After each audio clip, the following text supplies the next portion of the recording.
Muchas gracias. Buenas noches con todos los presentes. Gracias por su participación, gracias por su atención y al CEAR Latinoamericano por permitirme compartir algunas ideas, algunos comentarios sobre estos temas que hoy por hoy están muy vigentes y que merecen toda la atención porque en estos tiempos ya recientes, y tiempos recientes me refiero al último lapso del año, de los 12 meses que acaban de pasar, nuestra normativa de contratación pública ha incorporado la utilización de contratos estandarizados en su estructura principal. Entonces, hoy por hoy ya pasamos de lo que fue la experiencia de los Juegos Panamericanos y todas las que siguieron, y de las cuales hablaremos también durante el transcurso de esta exposición, a una intención de masificar la utilización de estos contratos estandarizados a nivel nacional sin mayores restricciones que los principios de contratación pública y otros aspectos que conciernen al entorno constructivo, al entorno normativo que rige la industria de la construcción en nuestro país.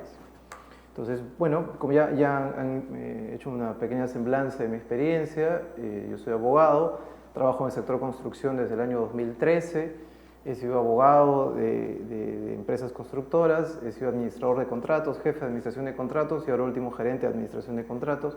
Entonces vengo trabajando con estos temas ya hace un buen tiempo y viendo el contrato NEC sobre todo desde el año 2018 que empezaron los Juegos Panamericanos hasta la fecha, ¿no? Que sigo asesorando en esos temas.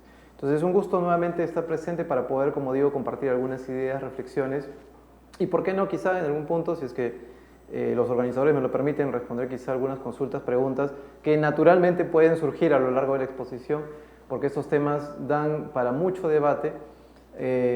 Y yo creo que hay mucho de importante en la discusión académica, el intercambio de ideas que tiene que siempre haber para efectos de poder ir mejorando la aplicación de estas figuras, entre comillas, novedosas, y digo muy entre comillas porque como digo, desde el 2018 ya estamos usando estos modelos internacionales aquí en Perú, entonces ya hay cierta práctica, pero es verdad que existe justamente sectores, sobre todo en la parte pública, y yo también he sido funcionario público, que demandan y requieren capacitaciones en estos temas que para, digamos, el servidor público tradicional resultan bastante novedosos, ¿no? Y es totalmente entendible porque la contratación pública no se ha basado típicamente en contratación estandarizada, se ha basado en la normativa de contratación que para estos efectos ha ido cambiando a lo largo de todos estos años, ¿no?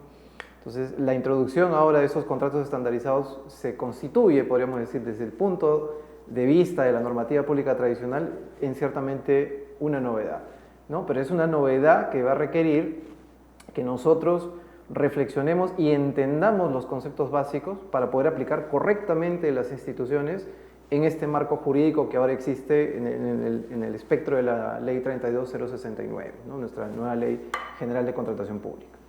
Entonces, el primer punto con el que yo quisiera empezar es con esta pregunta, y la dinámica de mi exposición va a estar basada mucho en preguntas, una suerte de método socrático, ¿no?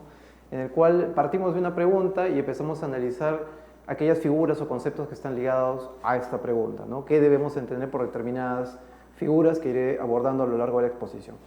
Entonces, parto con una pregunta esencial que todos deberíamos siempre hacernos y tener la respuesta totalmente clara para efectos de no incurrir en fallas, en problemas, no solamente al conceptualizar, no solamente al tener delante un contrato estandarizado, sino principalmente en la gestión y aplicación del contrato estandarizado, que es donde realmente necesitamos ponerle toda la atención, ¿no? Es ahí donde surgen los problemas, ¿no? Quizá hay problemas en su génesis, en su concepción, en las cláusulas que inicialmente se pueden contemplar, pero también hay mucha problemática al momento de la ejecución. Entonces tenemos que tener claro qué cosa es y también qué cosa no es un contrato estandarizado. Y parto en una primera instancia por decir qué cosa es un contrato estandarizado. Un contrato estandarizado es un conjunto de reglas, procedimientos, podríamos decir de alguna manera principios, ¿ya? Y de ahí voy a decir de alguna manera porque voy a hacer una acotación posterior, pero reglas, procedimientos, principios que han sido estructurados por una organización, por un grupo de especialistas, expertos, que han decidido crear ciertas reglas basado en una determinada experiencia, en un determinado entorno geográfico. Y esto último que digo tiene conexión con lo que decía respecto a los principios, porque ¿qué es lo que ocurre? Todos los contratos estandarizados que actualmente vienen funcionando, utilizándose aquí en el Perú, no son de origen ni peruano ni latinoamericano. Son de origen europeo, ¿no? Vienen desde el otro continente y por lo tanto aquellos principios o ideas que subyacen a sus cláusulas, a sus reglas, no responden ni a la cultura ni a los sistemas jurídicos o al sistema jurídico que funciona en nuestro país e inclusive en gran parte de nuestra región. Entonces es un aspecto que tenemos que tener muy en cuenta, porque ese es el ojo, esa es la óptica con la que el especialista, no digo solamente abogado, administrador de contrato, puede ser un ingeniero, puede ser un arquitecto, puede ser un economista, puede ser un contador, puede ser un especialista, ¿no?, que se dedica a la administración contractual o que apoye en la gestión contractual. Entonces, el especialista en administración contractual que quiere entender el contrato estandarizado tiene que, en primera instancia, comprender que esos principios en los que se inspira este tipo de contratos no son propios ni de nuestra cultura latina, ni tampoco de nuestro sistema jurídico romano-germánico aquí en el Perú. ¿Sí? Entonces, ese aspecto es sustancial, porque hay figuras contenidas en estos contratos estandarizados, y les pongo un ejemplo rapidísimo: las penalidades. Penalidades por ejecución de obra o incumplimiento de la ejecución de obra en determinado hito, penalidad por no cumplir con la entrega del expediente técnico a tiempo. Las penalidades que son usualmente un castigo absoluto y que encuentran cierta moderación en nuestra normativa con la aplicación de Código Civil, con la aplicación de ciertas normativas o principios aplicables en nuestro entorno, en escenarios internacionales y sobre todo de donde vienen los contratos estandarizados, como digo, del entorno europeo, la penalidad, el castigo por un incumplimiento no es entendido en el mismo sentido que el entendido aquí en esta parte del mundo, en nuestra región. Entonces, si yo voy a aplicar una penalidad en un entorno de un contrato estandarizado, tengo que ser consciente primero de qué es lo que la regla estandarizada me está queriendo dar a entender como penalidad. Y ahí, si ustedes revisan, por ejemplo, en el modelo del contrato NEC, ¿no?, el New Engineering Contract, si ustedes revisan el NEC y revisan la cláusula de opción secundaria X7, que justamente es la cláusula que va a regular el tema de las penalidades, van a ver que en el inglés original en el cual fue redactado el contrato NEC, el concepto corresponde a delay damages, ¿no?, daños por retraso, así le llaman, ¿no?, delay damages. Entonces, ya tenemos de por sí, solamente con la concepción, con el nombre que le han puesto a esa cláusula, que directamente no le está llamando penalidad, no le está llamando penalties o algo similar, le llama daño por demora, ¿no? Y es porque hay una concepción mucho más de resarcimiento y de castigo, digamos, equiparado exactamente en la misma proporción del daño generado en la concepción europea, ¿no?, antes que únicamente, que es más la concepción nuestra, de aplicar un castigo calculado en función a un porcentaje del contrato. Por eso, en su momento, y yo participé como servidor público en Escuelas Bicentenario, por ejemplo, y en el momento de la redacción del contrato con la asistencia técnica extranjera, en la cual habían ciudadanos ingleses, cuando se discutió la aplicación de penalidades, muchos de ellos objetaban que únicamente contemplásemos o un porcentaje del precio total del contrato, o de los precios, como dice el concepto del contrato, para poder determinar la penalidad, porque ellos decían, la penalidad tienes que aplicarla sabiendo exactamente cómo te está compensando el daño incurrido por el retraso ocasionado, o lo que cubriese esa penalidad, ¿no? Y nosotros le decíamos, no, o sea, nuestra intención es únicamente calcularla en función a un porcentaje, porque es la forma en la que lo hacemos en Perú. Entonces, venía esa diferencia de opiniones, y claramente tuvimos que llegar a un punto medio, ¿no? Entonces, como se dan cuenta, la nomenclatura, el principio que subyace en las cláusulas, tiene que leerse primero a la luz de la concepción original, para entender qué es lo que los autores de este tipo de contratación estandarizada nos han querido decir. Y luego, cuando eso está comprendido, tenemos que pasar al siguiente escenario, que es cómo lo hemos implementado aquí en el país, cómo lo hemos implementado aquí en Perú. Hasta ahora no existe ningún caso, ninguna experiencia aquí en el Perú en el cual el contrato estandarizado, sea FIDIC, sea NEC o sea cualquier otro que se haya podido aplicar, ¿sí?, ninguna experiencia en la cual se haya tomado ese contrato y se haya replicado exactamente como vino de fábrica. Todos los contratos estandarizados aplicados hasta el momento han sufrido, por decirlo de alguna manera, alteraciones, ajustes, adaptación a la normativa nacional, a los principios de la contratación pública nacional, a costumbre aplicada aquí en el Perú, ¿no? Entonces, esas aplicaciones que le han ido dando a las cláusulas han ido variando muchas veces el sentido original y, por ejemplo, un caso digamos, vistoso de ello son justamente el caso de las penalidades que acabo de mencionar, ¿no? Entonces es muy, muy importante atenderlo en consideración. Agradecería a los organizadores que si hay alguna pregunta, por favor, la anoten. Yo en un momento hago una pausa y ahí, porque ahorita también la pantalla la veo muy chiquita y no puedo leer exactamente la pregunta, sino con todo gusto la contestaría en tiempo real. O como me indiquen que vaya a ser, ¿no? Bueno, entonces, como decía, ese es el tema, de conocer exactamente cómo existe, de dónde viene esta cláusula y ahora cómo la han adaptado, en un segundo momento, cómo la han adaptado a nuestra realidad nacional. Entonces, el contrato estandarizado es este, como digo, conjunto de reglas, de procedimientos, de principios, ¿sí?, que han sido redactados, como decía, por una organización o por un grupo de personas. Y hago esta diferenciación o esta mención porque no todas las organizaciones que han redactado contratos, o mejor dicho, no todos los grupos de personas, digamos, nacieron como tal o nacieron como organización, ¿no?, sino que muchas veces en el tiempo recién se consolidaron como una organización o de plano no lo son. O de plano no lo son. Y les hablo con dos ejemplos bien concretos, que son los casos del NEC y los casos del contrato FIDIC, ¿no? El contrato NEC, el nombre NEC, el New Engineering Contract, hace alusión al modelo del contrato. Es decir, estoy hablando del nuevo contrato de ingeniería, ¿sí? Pero ese nuevo contrato, cuando yo hablo de NEC, no hablo de una organización, no hablo de un grupo de personas, hablo de la nomenclatura con la cual yo califico a este tipo de contrato estandarizado, ¿no? Porque así le llamaron, así los autores quisieron llamarle el New Engineering Contract, el nuevo contrato de ingeniería le pusieron, ¿no? Entonces, hoy por hoy, los derechos de autor, porque finalmente es un documento que está protegido por derechos de autor, los derechos de autor del contrato NEC corresponden a la editorial Thomas Telford, por ejemplo, que es una editorial británica, ¿no? Entonces, si uno quiere utilizar el modelo aquí en Perú, ¿no?, para su proyecto de diseño, de construcción o lo que necesite, ¿no?, tiene que comprar los derechos de uso a la editorial Thomas Telford para poder utilizarlo aquí en el Perú legalmente hablando, ¿no?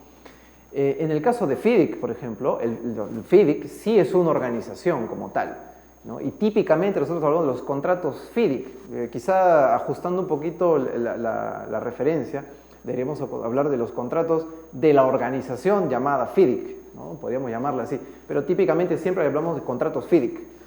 Entonces los FIDIC, que son la Federación de Ingenieros Consultores, si no me equivoco, bueno, la nomenclatura está en francés, disculpen, no domino el francés, hablo inglés pero no francés, tiene los derechos de este contrato y también los domina con propiedad intelectual, y también hay que hacer una compra de los libros, de los llamados los Rainbow Suit, ¿no?, como le llaman, los libros arcoíris, ¿no?, porque tienen diferentes colores asociados a cada uno de esos tipos de contrato que ellos tienen, ¿no? NEC no funciona igual, ¿no? NEC no se basa en colores, se basa más en determinados modelos para diseño y construcción, para servicios profesionales, para otro tipo de servicios como, por ejemplo, adjudicadores, ¿no? Los tipifica más por su uso, no les da colores, y se distinguen también por un tema de opciones de pago, ¿no?, que eventualmente podríamos comenzar a conversar eso, y justamente a fines de este mes va a haber un curso más extenso, van a ser 3 sesiones a mi cargo, en las cuales justamente hablaré sobre las opciones de pago, cómo funcionan, qué restricciones tienen, y eso, ¿no? Entonces, el primer punto sobre qué cosa es un contrato estandarizado, yo creo que ya lo he ejemplificado, he mencionado sus características básicas. Hay más características que creo yo hay que tomar en consideración, pero por el momento creo que basta mencionar las indicadas. Y ahora hablemos también de lo que no es un contrato estandarizado, ¿no? Y por eso he puesto esas dos imágenes en la pantalla, ¿no? Por un lado, ya sabemos que un contrato es un contrato, con la definición que acabo de colocar, con las particularidades que acabo de exponer. Pero entonces también tengamos claro qué cosa no es un contrato estandarizado. Porque lamentablemente, tanto en la prensa y prensa especializada, en ciertos foros he visto en el tiempo, esto ya ha ido decayendo, ya ha ido mejorando, mejor dicho, en el tiempo, pero sí que he llegado a ver que hay una confusión, por ejemplo, en los convenios gobierno a gobierno, los llamados G2Gs, ¿no?, con los contratos estandarizados. A veces se suele equiparar, o han solido equiparar, los contratos con el convenio G2G, y son cosas diferentes. El convenio G2G habilitó que el gobierno peruano tenga un acuerdo con un gobierno extranjero, sea Reino Unido, sea otro, porque tenemos otros G2G, no solamente tenemos gobiernos con Reino Unido, acuerdos con Reino Unido, le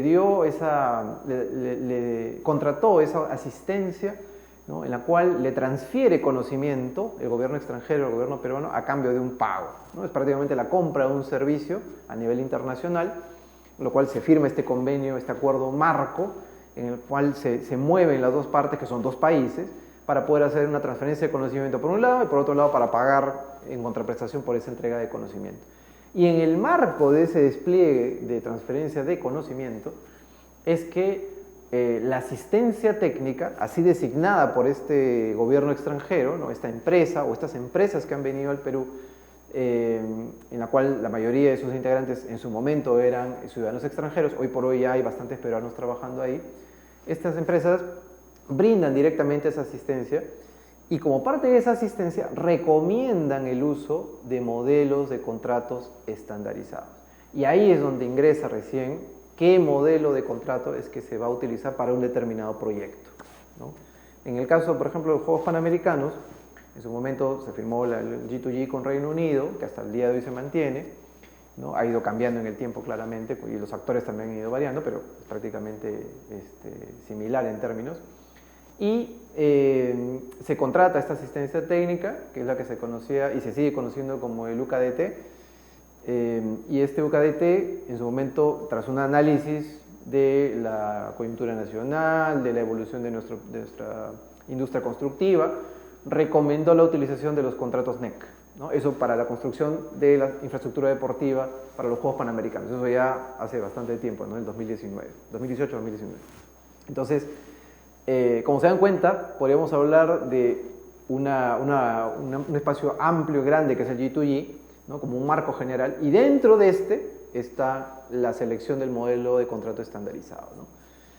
Entonces, eso es lo que tenemos que tener muy, muy, muy en cuenta, ¿sí? No confundamos, por así decirlo, la estructura formal creada por el Estado en el marco de esta figura llamada convenio gobierno-gobierno, que le permite contratar a este gobierno extranjero, no lo confundamos con el instrumento con el cual se gestiona y ejecuta el proyecto de construcción, ¿no? El proyecto de construcción, el diseño, la operación y mantenimiento y todo lo que ello conlleva, ¿no? No hay que confundir, hay que tenerlo diferenciado para sobre todo saber el alcance de qué cosa tiene que ver cada parte, ¿no? Las obligaciones del contratista diseñador, contratista constructor, contratista gestor, dependiendo qué tipo de contrato sea, qué cosas se le haya encargado, van a ser hasta cierto punto diferentes a las que va a tener la asistencia técnica especializada puesta por este gobierno extranjero, ¿no? Claro, ambos podrían decir que tienen obligaciones de hacer, si queremos ser jurídicos, ¿no?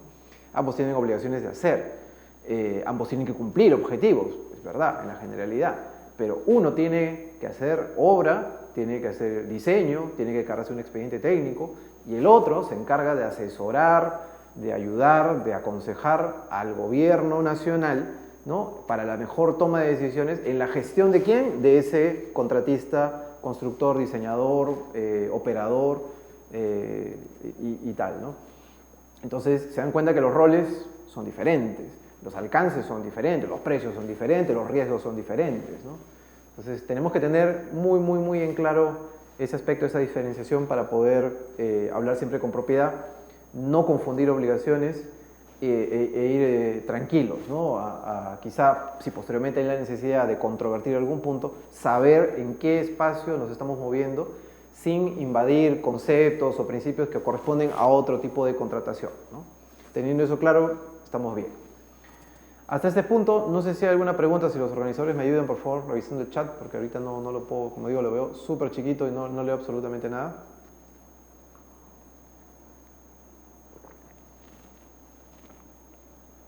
Bueno, voy a entender que no hay una pregunta y mil disculpas si la hay, pero como vuelvo a repetir, por la logística no puedo revisar ahorita el chat. En tal caso, posteriormente podría dejar mi correo electrónico, que creo que está al final, y con gusto pueden enviarme las consultas, preguntas que quieran, y yo con todo gusto también las voy a contestar.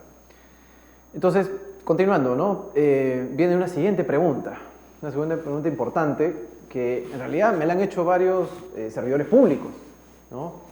Y me dice, ¿y para qué me sirve un contrato estandarizado? Ya tenemos la ley de contratación pública, y ya tenemos principios, ya tenemos sistemas de contratación, ya tenemos especialistas capacitados en contratación pública. ¿Para qué yo quiero añadirle a todo este componente de conocimientos que ya tenemos por años trabajados? ¿Para qué quiero añadirle ese otro componente del contrato estandarizado, ¿no? Que ahora es inevitable tenerlo en cuenta porque, como vuelvo a repetir, y probablemente muchos de los presentes, si no son todos, lo saben, la nueva normativa ya contempla el uso de estos contratos. Entonces ya no corresponde a una aplicación especial, a una aplicación dada en un marco G2G, ya no. Ahora lo puedo aplicar con sus particularidades. Ciertamente al día de hoy hay una restricción impuesta por el MEF sobre la aplicación libre de estos modelos estandarizados, pero bueno, ya hablaremos de eso en su momento, ¿no? Pero en principio, ahora los 3 niveles de gobierno podrían utilizar, ¿no? El gobierno central, regional y local podrían utilizar sin ningún problema un contrato NEC, un contrato FIDIC. La norma no le pone más restricciones que una directiva que claramente la Dirección General de Abastecimiento del MEF, la DGA, ha emitido, y como vuelvo a repetir, hablaremos de eso en un ratito más. Entonces, pero regresando a la pregunta, ¿no? ¿Para qué nos sirven los contratos estandarizados? Y yo les pongo esas 3 ideas, 3 aspectos que yo creo resaltan, puede haber más también, pero resaltan mucho ese objetivo, esa intención, ese real uso del contrato estandarizado. Primero de ellos, la predictibilidad. Y la predictibilidad es un principio importantísimo en cualquier procedimiento administrativo, ¿no es cierto? Porque el ciudadano tiene que saber, y ahorita hablando un poco del derecho administrativo, ¿no? El ciudadano tiene que tener la capacidad, o tiene que estar en la posibilidad, perdón, de cuando inicia un procedimiento, un trámite ante una entidad pública, puede tener la capacidad de poder saber cuánto tiempo va a tomar el trámite, cuál va a ser el costo de ese trámite y cuáles son los requisitos que tiene que tener cumplido ese ciudadano para que el trámite llegue a buen puerto, o sea, exitoso, ¿no es cierto? Entonces, esa predictibilidad que existe en los procedimientos administrativos resulta, si lo trasladamos al entorno de ejecución de contratos de construcción y en realidad cualquier otro procedimiento contractual, sea de construcción o de otro tipo, resulta muy útil, ¿no es cierto? Porque si entonces una de las partes o ambas partes saben que cumpliendo determinados requisitos y sabiendo que hay un determinado plazo y teniendo que incurrir en determinados costos, voy a lograr un resultado, entonces ya hay más incentivos para que yo pueda saber si por ejemplo, un reclamo por improductividad, ¿no? Por disrupción, me va a resultar conveniente ponerlo hoy, mañana, o quizá acá 3 semanas ya perdí el derecho y no me resulta ya conveniente y tengo que correr hoy día para presentarlo, ¿no? Y si lo presento hoy, yo ya voy a saber cuánto tiempo más va a durar mi procedimiento, cuántas semanas de evaluación le corresponde o días, ¿no? Y para presentarlo también voy a saber qué requisitos tengo que cumplir para que pueda entrar a una evaluación. Y claro, muchos de ustedes me podrían decir, pero la normativa pública tradicional ya contempla procedimientos y ya te establece plazos y ya te dice qué tienes que cumplir. Entonces, ¿cuál es lo nuevo? Lo que ocurre es que, y es un aspecto importante del contrato estandarizado, el contrato estandarizado está alimentado no solamente por el ingenio, la creatividad de un grupo de personas o una organización que se le inventó las cláusulas, ¿no? Se creó el contrato, sino que está alimentado por la experiencia de los usuarios que realmente han aplicado este contrato a lo largo de los años, ¿no? No olvidemos que, por ejemplo, en el caso del NEC, ya vamos en la 4ª edición del NEC, ¿no? Siendo que la primera de ellas salió a fines de los años, o comienzos de los años 90. Entonces ya tiene muchísimos años de aplicación a nivel internacional, en la cual con cada edición lo que los titulares de los derechos de NEC y concretamente la Organización de Ingenieros Consultores del Reino Unido, la AIS, lo que han hecho ha sido recoger las opiniones, comentarios, dudas, ¿no? Recomendaciones de mejora de toda la comunidad internacional que ha utilizado en algún momento el modelo NEC. Y entonces con eso ha alimentado cada una de las ediciones, la 2ª edición, la 3ª edición, que es la que se usó en Panamericanos y se sigue usando unos añitos después, y ahora la 4ª edición, que el pionero en la utilización de esa 4ª edición aquí en el Perú ha sido justamente el proyecto especial Escuelas Bicentenario, ¿no? A partir del año 2022. Entonces, y a la fecha ya se está utilizando también por la Autoridad Nacional de Infraestructura, están utilizando ya el NEC 4. Entonces, esa experiencia rica, ¿no? Que puede dar los comentarios, opiniones de los usuarios reales, hace que estas cláusulas estén mucho mejor desarrolladas, estén mucho más ajustadas al real requerimiento que tienen las partes. ¿No? Las partes, digo, porque el procedimiento siempre está pensado para que ambas partes, no solamente el contratista, no solamente el propietario de la obra, el cliente, sea quien se beneficie, sino que ambas partes puedan sacar el máximo provecho de la regla contractual, a la cual, como digo, la han revisado a la luz de esos comentarios y la han ido ajustando y mejorando. Entonces, siempre es importante tener en cuenta que son reglas prácticamente vivas, ¿no? Al día de hoy, la editorial Thomas Telford, la ICE de Reino Unido, sigue recogiendo la experiencia e inclusive le ha dado mucha preponderancia a Perú en cuanto a las experiencias que está compartiendo. Tal es así que en la propia web de NEC le ha creado el Perú Site, ¿no? Le ha creado un espacio específico para el Perú. Es muy curioso, ¿verdad? Ha tenido tanto éxito el uso aquí en Perú del NEC que le han creado su propio espacio. Ningún país tiene su propio espacio en la web de NEC y Perú lo tiene, ¿no? En el cual hay comentarios en español, en el cual se está compartiendo preguntas y respuestas en español. Ahora las capacitaciones en el uso del contrato NEC directamente por la organización del Thomas Telford y la ICE de Inglaterra, ya se está comenzando a dictar en castellano de acá a un tiempo. Entonces ya se ha empezado a democratizar de alguna manera, por así decirlo, para nuestro país, exclusivamente nuestro país, aquí en la región, ningún otro país lo tiene, el uso del NEC en castellano y justamente con nuestra experiencia, ¿no? Contándoles a ellos cómo nos ha ido y qué cosas nos gustaría ver. Eso hace que los procedimientos estén muy ajustados o se empiecen a ajustar en el tiempo a patrones o ideas más afines, en nuestro caso a nosotros. ¿Eso qué va a hacer? Que eventualmente las reglas sean mucho más fáciles de aplicar y entonces yo voy a tener, desde ya lo tenemos, pero voy a tenerlo más, voy a saber cómo empieza el procedimiento, qué puedo esperar de este y cómo va a terminar. Y en consecuencia puedo hacer mi planificación, mi estrategia contractual de una manera mucho más realista, mucho más exacta a lo que realmente funciona. ¿De acuerdo? Entonces la predictibilidad es un aspecto muy importante y estos contratos, no solamente NEC, también para hablarlo del FIDIC, le sacan mucho partido por recoger experiencias, aplicarlas, mejorar sus reglas y así volver el contrato más predecible en cuanto a todos sus procesos. ¿Sí? Un siguiente punto es el de la sistematización de las reglas de juego. Por ejemplo, a más de uno de ustedes debe haber pasado, y si son abogados lo van a saber mucho más, que a veces va una persona con un abogado y le dice, ¿sabes qué? Necesito que me redactes un contrato para mi proyecto, ¿no? Es lo que se conoce como contratos tailor-made, contratos bespoke, contratos a medida, ¿no? Le dan varios nombres. Entonces, el abogado con su creatividad, ¿no? Inventa las reglas, cuadra las reglas, las estructura en función a lo que el cliente le pide y eso. Y finalmente arma todo ese contrato, ¿no? Pero a veces el contrato, por alguna regla por un lado, queda un poquito más floja que en otro lado, ¿no? Y en otra queda muy dura y por otro lado queda muy blanda, muy suave, entonces no hay mucho equilibrio. Al final el contrato sale como sale y cuando están ya en la ejecución se dan cuenta que había cosas que podían ser mejoradas.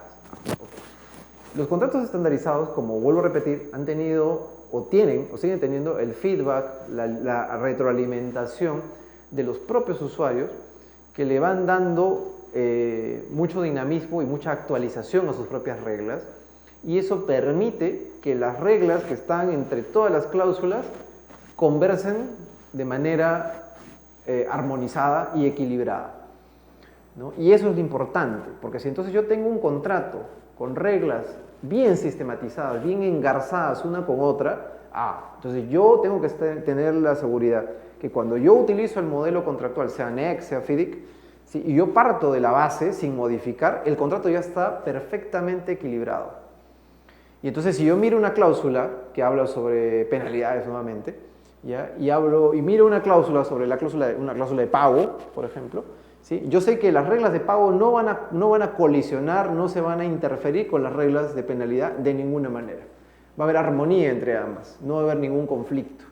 Igualito, si es que yo hablo de una cláusula de garantía, de carta fianza, por ejemplo, ¿no? De fiel cumplimiento, y miro con una cláusula de descuentos, por decir, de compensación, de pagos, en la cláusula de pagos, va a haber armonía, no va a haber una disposición que pueda eventualmente ser contradictoria con otra y que me genere tener que estar modificando, cambiando.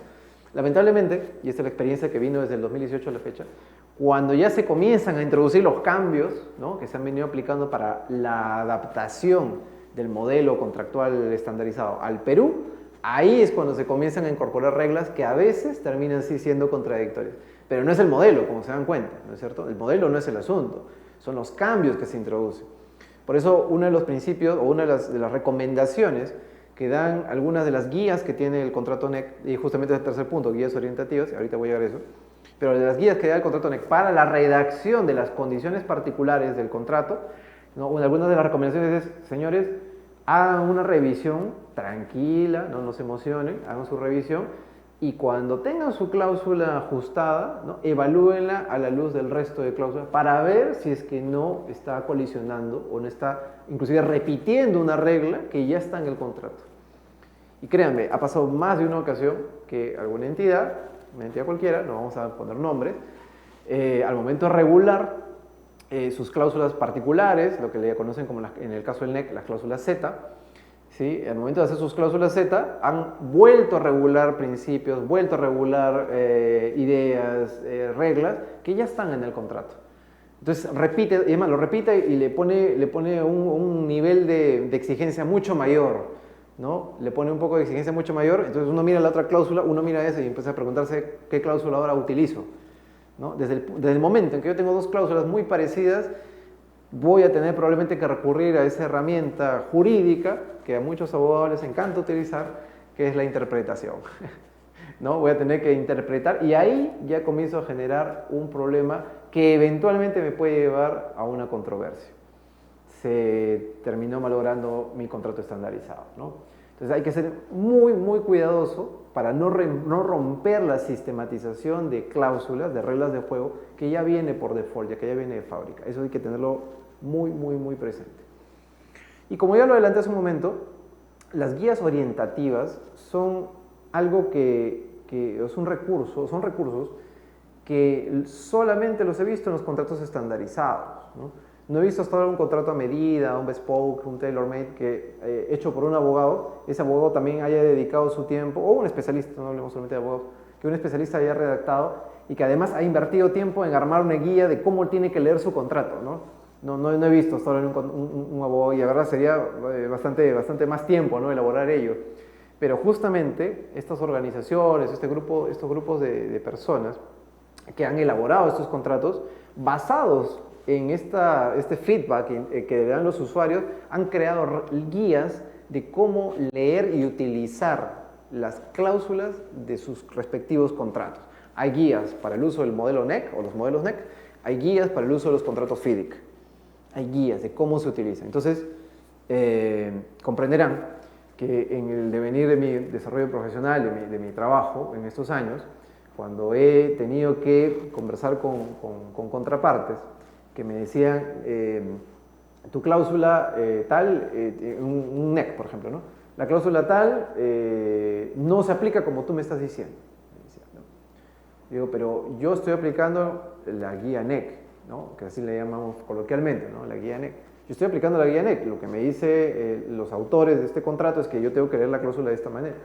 No, es que esa es una interpretación, ¿no? Hay más interpretaciones, pero a ver, si tenemos una guía que me orienta directamente de quien redactó ese contrato, esa cláusula original, que me orienta el uso, ¿no?, yo por qué voy a seleccionar la interpretación que más me conviene, ¿no? Estoy haciendo un poquito ya queriendo romper las reglas de ese guión, ¿no?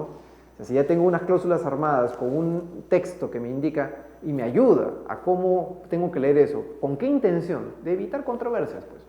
De evitar que se empiece a generar interpretaciones diferentes de lo que realmente el autor quiso decir. No hay mayor interpretación auténtica puesta por escrito, ¿no? Los abogados me entenderán cuando hablo de interpretación auténtica. Pero igual, el nombre lo dice, ¿no? O sea, no hay mayor evidencia de lo que realmente ha querido decir el redactor del contrato que esa guía, ¿no es cierto? La guía no está exenta, obviamente, seguramente en algún punto, y se puede ir mejorando, no estará exenta de cosas que se puedan mejorar, es totalmente cierto, pero ya es un parámetro de referencia. Y entonces, esa bondad la podemos obtener no solamente, como digo, en NEC, sino también en FIDIC. Hay guías oficiales de FIDIC, de cómo leer FIDIC, de cómo aplicarla, problemas típicos que se presentan, qué soluciones típicas podría yo aplicar, recomendaciones para solicitar reclamos, recomendaciones para elaborar alertas tempranas, eventos compensables, solicitudes de adicionales. O sea, hay todo un bagaje de textos que nos ayudan de manera muy práctica, para quizá mis amigos que dicen, no, pero todo eso es lectura pesada, que es complicado porque queremos ver el tema de la aplicación. Esas guías son prácticas. Esas guías le van a decir a uno cómo presentar un documento, ¿no? Claro, tiene que gastarse un poquito en decir, ya, primero lo estructuras así, lo pones así, dices esto, va a tener que gastarse un poquito en ser detallista, pero ahí está justamente el hecho de que a uno le van a decir qué cosas te recomienda que pongas y qué cosas te dicen mejor no las pongas, porque eso de ahí se va por otro lado, que no es la intención de la cláusula. Entonces tiene mucho saber, hay mucha importancia en revisar esas guías, esos documentos, ¿no? Entonces las guías orientativas son sumamente valiosas, ténganlo en cuenta. Entonces estos tres aspectos son los que yo recomiendo tener siempre presentes para responder esta pregunta de para qué nos sirven estos contratos estandarizados, ¿no? La predictibilidad, las cláusulas sistematizadas y finalmente la utilización de guías orientativas que nos evitan controversias, que nos evitan ir a mayor interpretación, ¿no? Y que si surge igual aunque surja la controversia, nos ayuda o le ayuda inclusive al decisor, sea un árbitro, sea un juez, sea un adjudicador, sea quien sea el tercero que va a tomar una decisión en mérito a la cláusula de controversias del contrato, le va a ayudar, ¿no? Tú dices A, contratista, tú dices B, cliente o propietario de la obra. Ya, ok, vamos a ver qué dice la guía y en función de eso vamos a ver un poquito a determinar el criterio que hay que aplicar. Ya, perfecto. O sea, le sirve a las partes y le puede servir al propio juzgador para poder dictaminar una solución justa y equitativa para las partes.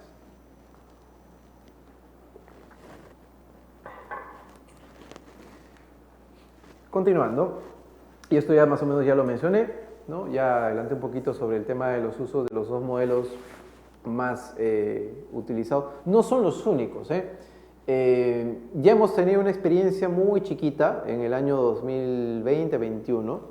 Yo participé brevemente en esa experiencia, en el uso de un modelo de contrato que se conoce como el FAC 1, ¿no? El Framework Alliance Contract 1. ¿Y por qué 1? Porque es su primera edición, ¿no? Entonces, que es un modelo también estandarizado y vale decir que a nivel internacional existen muchísimos modelos estandarizados. O sea, no existe solamente NEC, FIDIC y el FAC 1 que acabo de mencionar. Hay muchísimos, está el JCT, está el PPC 2000 y existen otros más que han sido creados por diferentes autores, grupos de personas, organizaciones, ¿no? En la intención de ¿qué? De crear reglas estandarizadas que los ayuden a tener unas contrataciones en diferentes tipos, de diferentes niveles, mucho más predecibles, mucho más ordenadas, ¿no? Mucho más sofisticadas, ¿no? Entonces, ciertamente esos modelos contractuales no todos pues han llegado a Perú. Los que se han masificado, como digo, son el NEC y el FIDIC. Inclusive FIDIC en Perú es mucho más antiguo en uso que el NEC, porque FIDIC se ha venido aplicando ciertamente en la industria privada, ¿no? De la experiencia que yo alguna vez he visto, por ejemplo, el primer FIDIC que yo vi en el año 2014 fue para un proyecto minero, ¿no? Entonces, claramente eso pues, no es proyecto público, ¿no?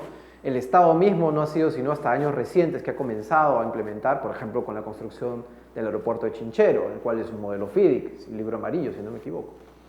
Y así, ¿no? Entonces, esa práctica, esa utilización no ha sido, por lo menos de FIDIC en el sector público, no ha sido tan masiva, sino hasta tiempos recientes, y luego de la utilización de ahí del NEC, ¿no? Un poco como que ello abrió las puertas para que los proyectos públicos sintieran la confianza suficiente para usar modelos de contratación estandarizada, ¿no? Pasó el caso del NEC, vieron que funcionó y se habló mucho del éxito de los Juegos Panamericanos en la utilización del modelo NEC, y de ahí un poquito abrió el camino, abrió la cancha para que el Estado dijera, bueno, ya, ok, está bien, veamos sé que hay otros modelos contractuales, ¿qué otro más? No, pero el FIDIC también es excelente, y listo, que venga FIDIC, ¿no? Y empezaron a utilizarlo. con bueno, las particularidades que han seguido durante todos estos años, ¿no? Hay opiniones de todo tipo respecto de la utilización de modelos estandarizados, ¿no? Algunos dicen, la verdad, en el Perú no funciona. Yo tengo una posición bastante particular y bueno, he participado directamente en varios proyectos NEC y como administrador de contratos.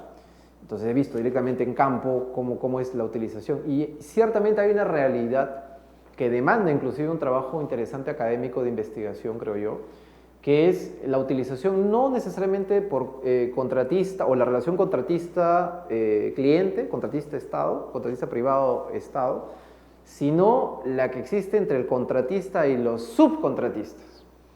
Porque esa parte de la cadena de contratación es la que más problemas tiene para poder adecuarse a los modelos estandarizados.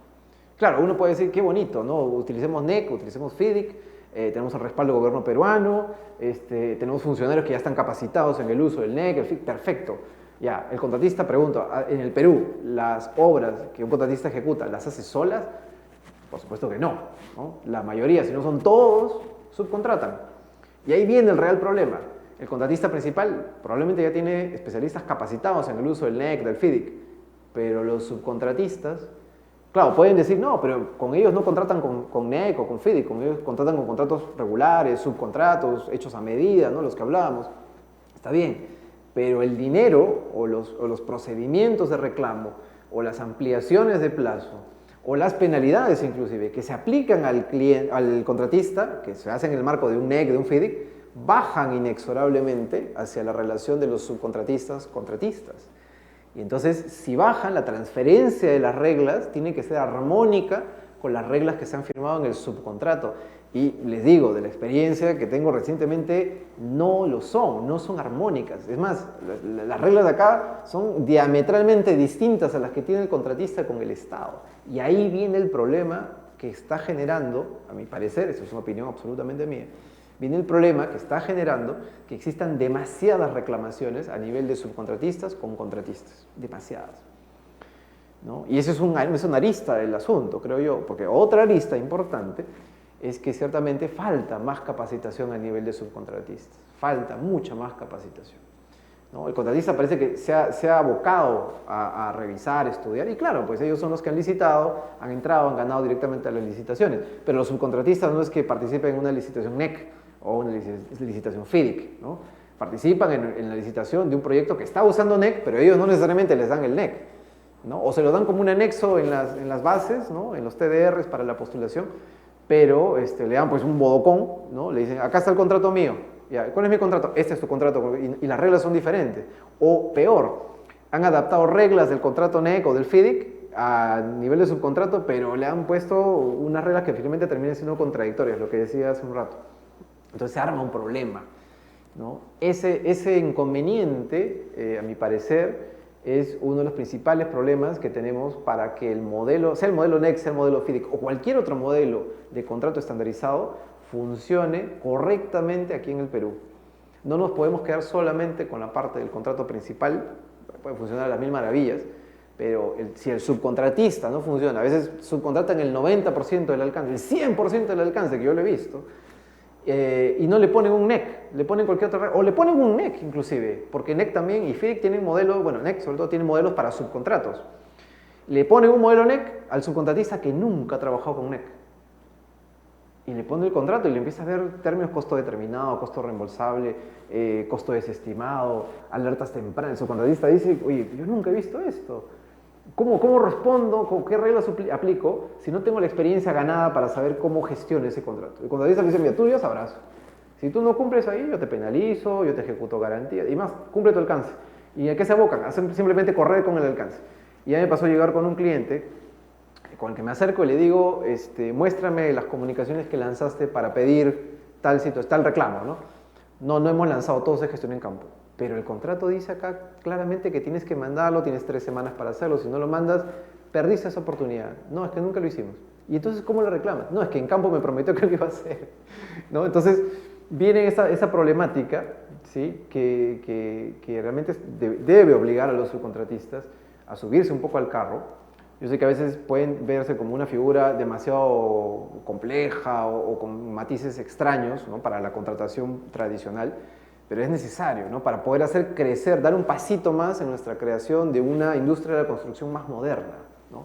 Es, como digo, mi parecer particular. Ahora, ¿dónde estamos después de todo este tiempo, ¿no?, con el tema del uso del NEC en el Perú?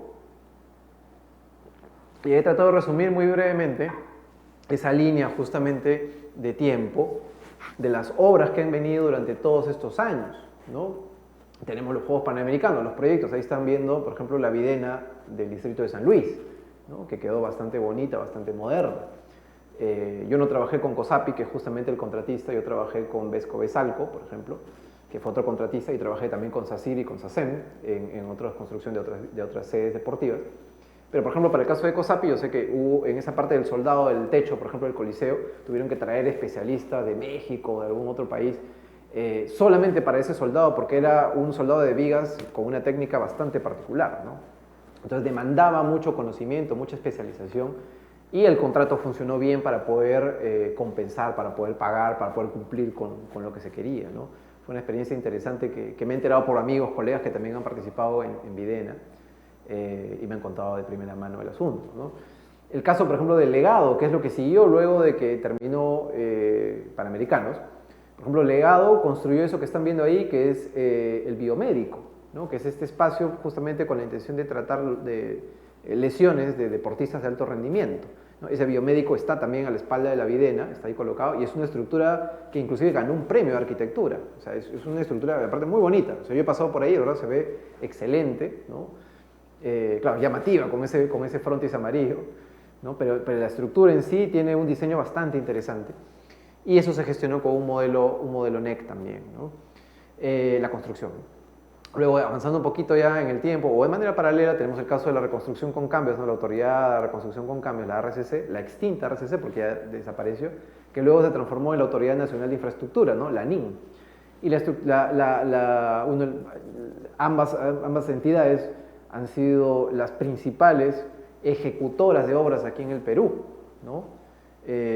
Han tenido o tienen a su cargo muchísimos proyectos de diferentes tipos. Tienen colegios, tienen carreteras, tienen hospitales y tienen otro tipo de proyectos, tipo defensas ribereñas, ¿no?, lo que se le conoce como soluciones integrales, ¿no? Entonces, de toda esa gama de proyectos, por ejemplo, les pongo el caso del Hospital de Matucana, que es el que están viendo ahí, ese frontis del Hospital de Matucana, que se ve muy bonito. El hospital está 100% funcional, ya está siendo utilizado en la zona, ¿no?, y se gestionó también con un modelo de contrato NEC 3. Le puse /NEC 4 porque ANIN ha empezado a utilizar ya en estos tiempos más recientes el modelo NEC 4, ¿no?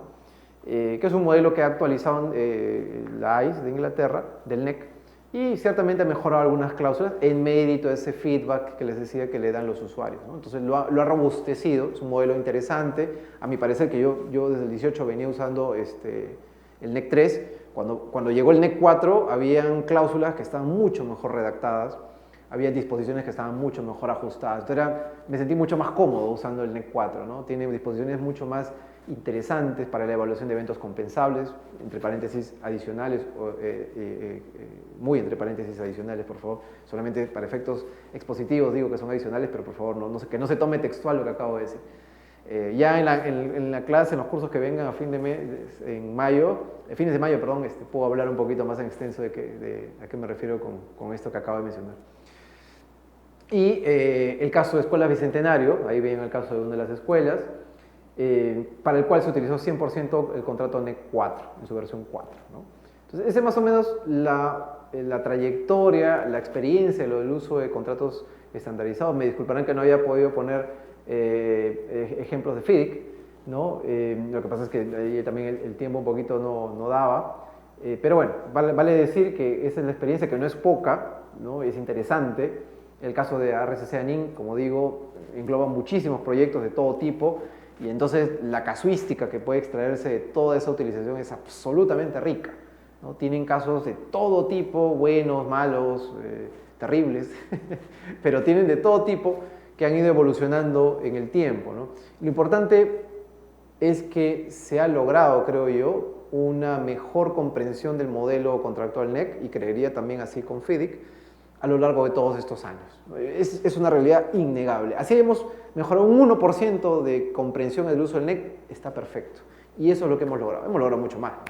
O sea, los modelos están mucho mejor redactados, las cláusulas especiales aplicables están mucho mejor puestas, hay una comprensión ya mucho más certera de, como digo, los principios con los que se originó el modelo estandarizado y por qué deberían aplicarse de determinada forma aquí, por qué no deberían aplicarse de determinada forma. O sea, ya hay un uso y eso es loable, eso es rescatable, hay que hablar también de ello, ¿no? Entonces, eso está excelente. Y ahora viene una pregunta que busca ser un poquito provocativa y bueno, lo voy a dejar con ello para eventualmente quizá conversarle, como digo, en el curso que viene más adelante. Y es que realmente son compatibles estos contratos, así como los he contado, como los he explicado, con nuestra normativa de contratación pública, ¿no? Y como ustedes ven, y la mayoría de ustedes deben saberlo, la normativa actual, la 32069, ¿no? Ya contempla, ¿no? Ahí el artículo 59 ya contempla el uso de contratos estandarizados. Lo particular, y de dónde viene mi pregunta, es que cuando, por ejemplo, yo he conversado con una buena amiga que estuvo trabajando hace un tiempo en el MEF, y no voy a decir su nombre porque a lo mejor está conectada y luego me va a odiar, cuando yo le he preguntado, por ejemplo, ¿no? A ver, veo que en la ley de contrataciones ahora, cuando aplicas el contrato estandarizado, te permite la utilización de sistemas de precio a costo reembolsable, lo cual es una novedad para la contratación pública tradicional. Tradicionalmente siempre ha habido precios unitarios, suma alzada y esquemas mixtos, ¿no es cierto? Pero ahora dice suma alzada, precios unitarios y costos reembolsables. Entonces viene la pregunta, ¿no? Le digo, oye, ya, maravilloso con utilizar a costo reembolsable. ¿Cómo lo van a aplicar? ¿Cómo lo van a utilizar? ¿Qué reglas van a acompañar para una valorización a costo reembolsable? Me dijo, eso lo vamos a evaluar para sacar una directiva después que lo diga. Ah, pero, o sea, entonces la norma, la ley de contrataciones misma, a pesar de que ahora contempla un sistema de costo reembolsable que viene directamente, por ejemplo, del caso del NEC, porque el NEC tiene en una de sus opciones de pago, o varias de sus opciones de pago, perdón, contempla sistemas a costo reembolsable, ¿ya? El caso del NEC te indica cómo tienes que valorizar, te indica cómo se evalúa, te indica cómo se descuenta, cómo no se reconoce, qué pasa si pagas una cosa, qué pasa si no la pagas, ¿no? Y te da esas pautas para que tú apliques el sistema de precios. O sea, no solamente te dice usa el costo reembolsable, sino te dice cómo utilizarlo, ¿no? Pero en el caso de nuestra normativa, todavía no se ha terminado de darle perfil, no se darle la forma, cómo se va a utilizar, ¿no es cierto? Entonces ahí viene, por ejemplo, y es parte de la pregunta que, como digo, busca ser provocativa, en el sentido estrictamente académico, pero busca decir, oye, pero ¿cómo logramos ello, ¿no? ¿Cómo podemos aplicar los contratos estándares? Gracias por el aviso. Entonces, los dejo con esa pregunta, ¿sí? Para que la tengan en consideración y eventualmente quizá la podamos conversar, ¿no? Entonces, ¿en qué otros aspectos ha contribuido el contrato estandarizado? ¿En qué otras cosas más nos ha podido ayudar, ¿no? ¿Cómo podríamos decir que nos ha ayudado? Tres cosas muy puntuales, ¿no? Ya que estamos un poquito con la hora, ¿no? Entonces, el uso de los dispute boards, que es uno de ellos, ¿no? Que luego la normativa de contratación pública lo que hizo fue tomar esa figura y convertirla en lo que se llama la Junta de Prevención y Resolución de Controversias, ¿no? La llamada JPRD, o disputas, perdón, Prevención de Disputas. La JPRD, que antes era JRD, ahora le pusieron una letra P, JPRD, ¿no? Porque también busca prevenir, que en realidad es la razón de ser de cualquier dispute board, ¿no? Que es una figura internacional, que está basada más en el derecho blando, lo que se conoce como el derecho blando, para poder darle una autoridad, ¿no? El dispute board no está considerado en nuestra legislación como un ente que posea jurisdicción, es decir, que tenga poderes otorgados por nuestra norma máxima, que es la Constitución, para una toma o una decisión, ¿no? Para darle un derecho, concederle un derecho a alguien. Ese poder no viene de la norma, ese poder viene de que ambas partes que están en el contrato dicen queremos someternos a que este tercero o estos terceros decidan por nosotros y nos ayuden a resolver problemas, ¿no? Entonces, ahí tiene sus matices. Yo también en algún momento, en un congreso que hubo el año pasado de ingeniería, hice una pequeña disertación por el tema de dispute board y una recomendación que quizá eventualmente se considere la aplicación de los dispute boards, o se le aplica a los dispute boards ese reconocimiento jurisdiccional que tiene, por ejemplo, el arbitraje, ¿no? O que claramente tiene los jueces de las cortes en el Poder Judicial, ¿no? Pero bueno, es un tema aparte, quizá para conversarlo, como digo, en otra oportunidad. Otro aspecto está la mejora en los procesos de reclamación de mayores costos, por lo que les decía, ¿no? Costo y plazo, por lo que les decía, porque tenemos predictibilidad. Ahora ya sabemos cómo funciona este mecanismo, ya sabemos qué esperar, ya sabemos en qué tiempo se da, ya sabemos qué costos tenemos que incurrir, qué estrategias podemos generar para que el proceso me ayude a conseguir lo que quiero, ¿no? Entonces eso me vuelve más ágil, ¿no? Me da un poco más ya de dinamismo en mi gestión. Y eso es justamente lo que se busca hoy por hoy en un administrador de contratos, un gestor contractual que ve un contrato estandarizado, ¿no? Que sea dinámico, que sea rápido, que pueda estructurar un reclamo de forma efectiva, ¿no? Entonces es algo que hay que tener en cuenta. Y estos contratos han ayudado justamente a este crecimiento, a esta evolución. Y eso nos va a ayudar para todo. O sea, las reclamaciones no solamente se dan en el marco de una contratación estandarizada, ¿no es cierto? Se dan en cualquier otro ámbito, sea de contratación pública tradicional o sea un contrato estándar. Entonces nos ayudan a mejorar, a entrenarnos mejor, ¿sí? Y finalmente está el cambio en la filosofía detrás de ejecutar las obras. Tenemos que entender que nuestra realidad siempre nos ha llevado a atender una gestión típicamente adversarial. Nos ha llevado a que las partes siempre tengan que estar en guardia una con la otra, porque estamos pensando que nos va a traicionar, que nos va a castigar, que nos va a penalizar, que nos va a descontar, y eso tiene que variar. Y eso justamente ha ido cambiando con la aplicación de los contratos estandarizados, sobre todo con el modelo NEC. ¿Y por qué digo sobre todo? Porque el modelo NEC, a comparación del modelo FIDIC, resulta mucho más colaborativo en sus procesos que el mismo FIDIC.